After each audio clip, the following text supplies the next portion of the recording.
Assalamualaikum guys, salam sejahtera. Ini ada fenomena aneh bin norak di media sosial kita. Ada pihak-pihak yang semangat sekali mempersoalkan akun Fufu Fafa. Akun tersebut disebut milik Mas Gibran di masa lalu dan disebut juga menyerang Pak Prabowo dan termasuk juga Om Dewan. Kalau toh akun tersebut milik Mas Gibran, meskipun ternyata bukan, sikap mempersoalkan postingan akun tersebut di masa lalu adalah sikap yang historis atau mengabaikan fakta-fakta sejarah. Jadi sudahlah, kita ini elit nih omong kosong, banyak yang ngawur, hanya pingin konflik nggak jelas alasannya, ya kan? Sementara masyarakat itu senang dengan apa yang sudah diputuskan oleh Pak Jokowi.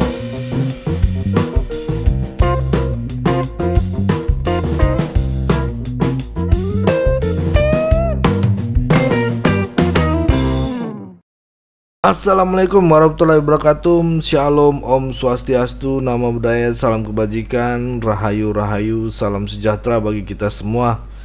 Kembali lagi dengan saya di sini Leonardo Sirait di channel kesayangan kita ini, Sirait Media. Buat teman-teman yang belum subscribe, bantu dengan klik tombol subscribe. Yang baru kenal, salam kenal. Ya, jangan lupa juga untuk bunyikan lonceng di Sirait Media.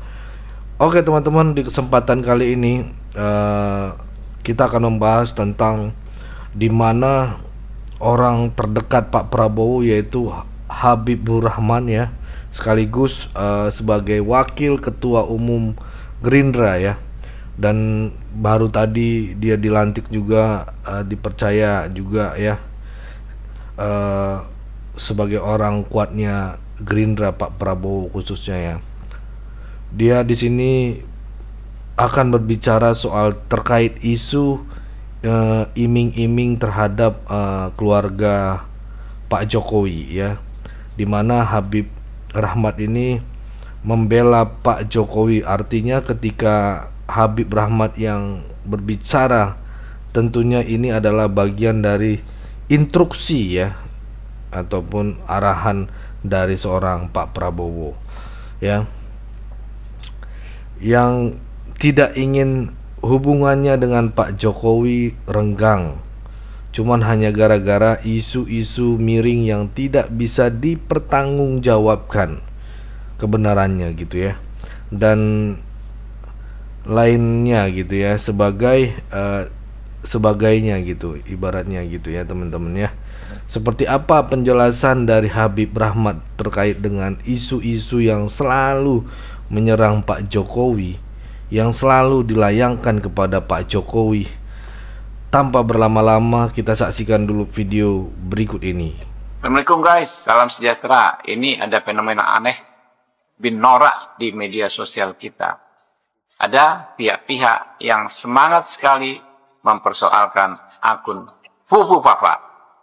Akun tersebut disebut milik Mas Gibran di masa lalu dan disebut juga menyerang Pak Prabowo dan termasuk juga Om Dewan.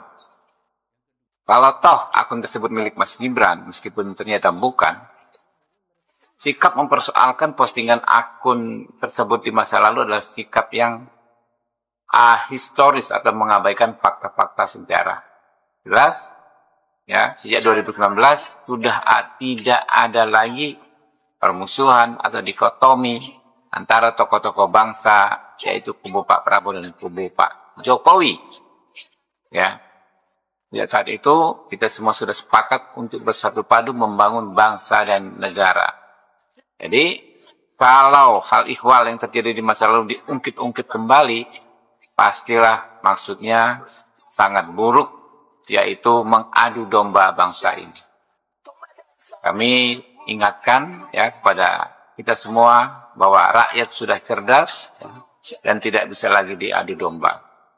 Ayo kita bersatu, maju ke depan, kita move on ya, kita songsong Indonesia emas bersama-sama. Dan mendukung Pak Prabowo dan Pak Jokowi, khususnya Pak Jokowi dalam hal ini ya, yang telah mengajak dan menarik Pak Prabowo ke dalam pemerintahan untuk mengakhiri efek dari 2 kali pemilu yang cukup keras bagi kita, Inilah yang kita rayakan dan kita nikmati sekarang. Banyak orang yang tidak mau terima hasil-hasil ini, tapi kita sebagai bangsa yang bersyukur, kita harus mau mengakui bahwa ada kebesaran jiwa dari para pemimpin yang akhirnya menyatukan kita, menggabungkan kita, dan menciptakan approval dari rakyat. Saya barusan membaca polling terakhir dari poll tracking dari pagi, approval rate Pak Jokowi hari ini 86,5%. Jadi sudahlah, kita ini elit nih omong kosong, banyak yang ngawur, hanya pingin konflik nggak jelas alasannya, ya kan? Sementara masyarakat itu senang dengan apa yang sudah diputuskan oleh Pak Jokowi dan juga senang dengan hasil yang terjadi pada Pilpres yang lalu, yang artinya ide keberlanjutan dan rekonsiliasi adalah tema kita ke depan. Nah, hari ini kita punya hari tanggal 25 September, H-25 menuju pelantikan Pak Prabowo tanggal 20 Oktober yang akan datang.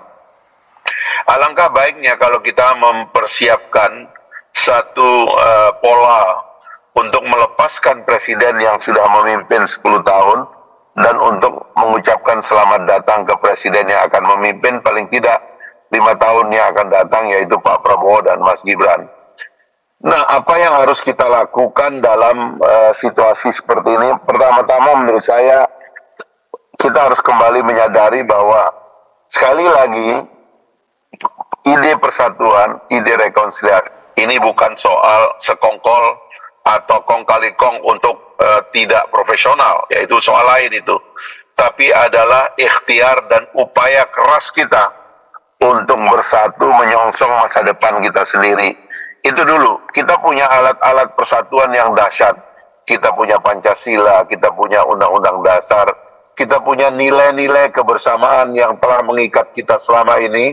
Harusnya ini yang menjadi ide kenapa kita harus membangun persatuan. Sekali lagi, persatuan dalam pengertian yang sebenarnya, dalam pengertian yang dewasa, yaitu persatuan yang membuat kita itu bisa melihat persoalan kita bersama, keluar dari like and dislike, keluar dari kebencian, apalagi mengembangkan metode komunikasi hari ini yang sangat dipenuhi oleh kebohongan, berita bohong, dan sebagainya lah, kebencian dan sebagainya. Nah, itu yang pertama. Yang kedua, kita harus mengevaluasi sistem kita yang cenderung memecah belah. Saya mengatakan pemurnian presidensialisme.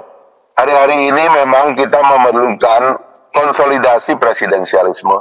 Bahwa presiden terpilih adalah satu-satunya power di cabang eksekutif.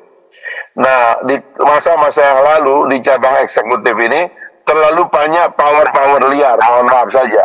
Pengendali kekuasaan terlalu banyak di cabang eksekutif, bahkan berasal dari tubuh pemerintahan sendiri, sehingga anggota kabinet itu tidak solid, tidak terpecah belah antara kementerian yang harusnya bersatu karena beririsan, malah saling mengiris dan saling memecah. Ini menurut saya harus diakhiri. Inilah waktunya untuk mengembalikan kekuasaan itu di tangan presiden dan mempercayakan presidensialisme sebagai metode kita untuk mengelola pemerintahan yang akan datang. Nah, belum kita bicara cabang kekuasaan lain yang belum selesai. Di cabang legislatif ada persoalan DPR, DPD yang tidak kompak. Di kamar yudikatif juga demikian, KY, MK dan sebagainya, MA juga ada masalah. Tapi paling tidak di kamar eksekutif itu presidensialismenya harus tegak. Nah, yang ketiga adalah tentu kalau pemerintahan baru membentuk tim pemerintahan, sekali lagi harus yang gagasannya rekonsiliatif. Saya ingin menggarisbesarkan poin ini karena saya ada kecurigaan, kami ada kecurigaan terus terang aja.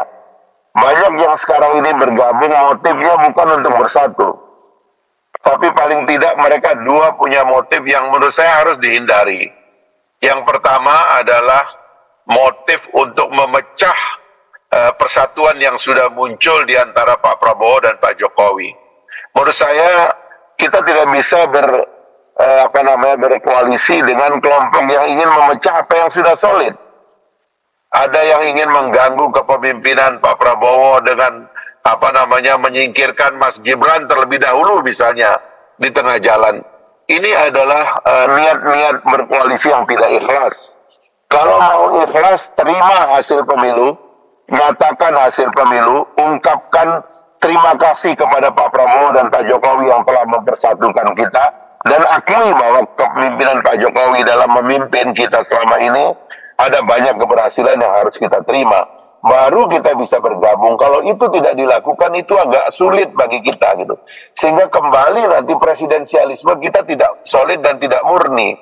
Menurut saya, marilah kita sama-sama berdewasa ya untuk menyongsong pemerintahan baru, karena kita ingin pindah ke IKN, kita ingin merayakan datangnya Indonesia Emas. Saya kemarin diajak Presiden untuk meresmikan 3 smelter, luar biasa.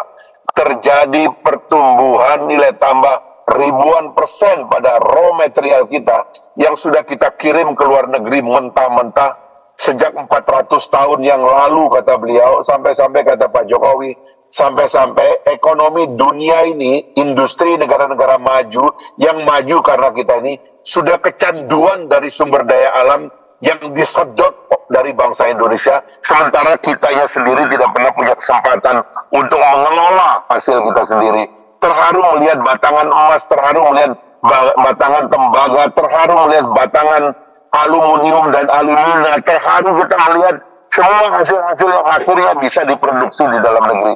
Dengan pertumbuhan atau angka value added ribuan persen. Lalu kemudian saya diajak ke IKN, kita melihat bagaimana keinginan untuk mematok satu sejarah baru, karena Indonesia belum pernah bikin ibu kota. Ngantornya di kantor kolonial, ngantornya numpang di tempat-tempat yang dibangun oleh orang lain, tanpa konsep untuk menata negara dan memberikan imajinasi bagi pembangunan negara yang akan datang. Saya kira ini niat-niat inilah yang harus diteruskan, karena inilah yang akan menjanjikan Indonesia akan menjadi negara maju dan negara industri.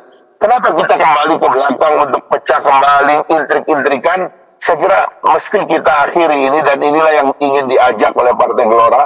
Mari kita semua mendiskusikan secara baik bagaimana cara kita menyongsong kemajuan kita yang kita rancang 2045 pada saat 100 tahun Indonesia merdeka. Kita betul-betul sudah menjadi negara industri dengan income per kapita yang tinggi, tingkat kesejahteraan, tingkat peradaban yang baik. Mungkin ini pengantar saya. Sekali lagi terima kasih kepada narasumber yang luar biasa. Saya akan mengikuti diskusi ini, nanti sambil jalan, nanti kalau ada yang perlu ditambahkan atau ditanggapi, saya bisa juga mohon izin untuk menanggapi. Terima kasih. Assalamualaikum warahmatullahi wabarakatuh. Waalaikumsalam warahmatullahi wabarakatuh. Terima kasih Bang.